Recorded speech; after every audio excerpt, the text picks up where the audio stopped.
Halo, perkenalkan nama saya Amelia Tolali.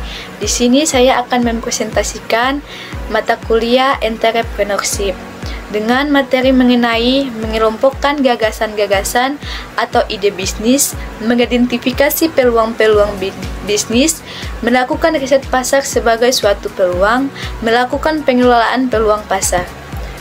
Tujuan presentasi ini, yang pertama, mengidentifikasi peluang bisnis yang dapat berkembang di pasar.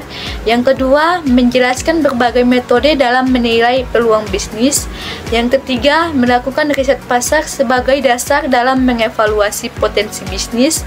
Yang keempat, menguraikan strategi dalam mengelola peluang pasar agar lebih optimal.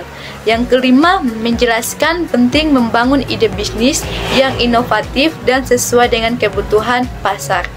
Yang keenam, memberikan wawasan tentang cara meminimalisir risiko dalam pengelolaan peluang bisnis.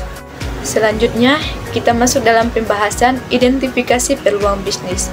Identifikasi peluang bisnis merupakan langkah awal dalam membangun usaha yang sukses. Langkah-langkah dalam mengidentifikasi peluang bisnis meliputi mengamati tren pasar dan kebutuhan konsumen, melakukan analisis SWOT, mempelajari kompetitor dan strategi bisnis mereka, menggali ide dari permasalahan yang ada di masyarakat, menggunakan teknologi dan data untuk mengidentifikasi kebutuhan baru di pasar.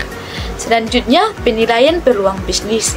Setelah peluang bisnis diidentifikasi, langkah berikutnya adalah menilai kelayakannya dengan mempertimbangkan beberapa faktor seperti permintaan pasar, daya saing produk atau jasa, ketersediaan sumber daya, potensi keuntungan dan risiko, keberlanjutan usaha dalam jangka panjang, dan faktor regulasi dan kebijakan pemerintah yang terkait dengan bisnis tersebut. Selanjutnya, kita masuk dalam riset pasar sebagai dasar evaluasi. Riset pasar merupakan elemen penting dalam penilaian peluang bisnis. Dengan melakukan riset pasar, seorang pengusaha dapat memahami yang pertama, preferensi dan perilaku konsumen, yang kedua, persaingan dalam industri, yang ketiga, peluang inovasi dalam produk atau jasa, yang keempat, segmentasi pasar dan target audiens yang potensial. Yang kelima, evaluasi umpan balik pelanggan sebagai dasar pengembangan bisnis. Selanjutnya, mengelola peluang pasar yang telah diidentifikasi. Perlu dikelola dengan baik agar dapat dimanfaatkan secara maksimal. Beberapa strategi dalam mengelola peluang pasar antara lain mengembangkan strategi pemasaran yang efektif, memanfaatkan teknologi digital untuk memperluas jangkauan bisnis, menjalin kemitraan dengan pihak-pihak yang relevan, menyesuaikan produk atau jasa sesuai dengan perubahan tren pasar. Selanjutnya, membangun ide bisnis yang inovatif. Dalam menghadapi persaingan yang ketat, inovasi menjadi kunci utama dalam membangun bisnis. Beberapa cara membangun ide bisnis yang inovatif antara lain melakukan brainstorming dan diskusi dengan tim kreatif, menggunakan pendekatan design thinking untuk memahami kebutuhan pelanggan, mengadopsi teknologi baru untuk meningkatkan efisiensi bisnis, melakukan benchmarking terhadap bisnis yang telah sukses. Selanjutnya, kita masuk dalam meminimalisir risiko dalam penilaian peluang bisnis. Setiap peluang bisnis memiliki risiko yang harus diantisipasi agar tidak menimbulkan kerugian yang besar.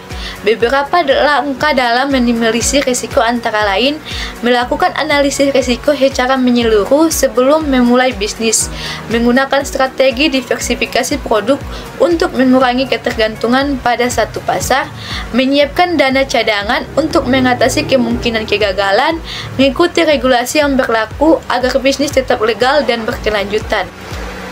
Jadi, kesimpulan dalam materi ini adalah mengidentifikasi dan menilai peluang bisnis merupakan proses penting dalam dunia usaha. Proses ini dilibatkan analisis tren pasar, riset mendalam, serta penilaian kelayakan usaha. Dengan pemahaman yang baik mengenai faktor-faktor tersebut, seorang pengusaha dapat mengembangkan strategi bisnis yang lebih efektif. Selain itu, pengelolaan peluang pasar yang baik serta inovasi dalam bisnis menjadi faktor kunci dalam menghadapi persaingan yang semakin ketat. Itulah tadi pembahasan presentasi dari materi saya. Sekian dan terima kasih.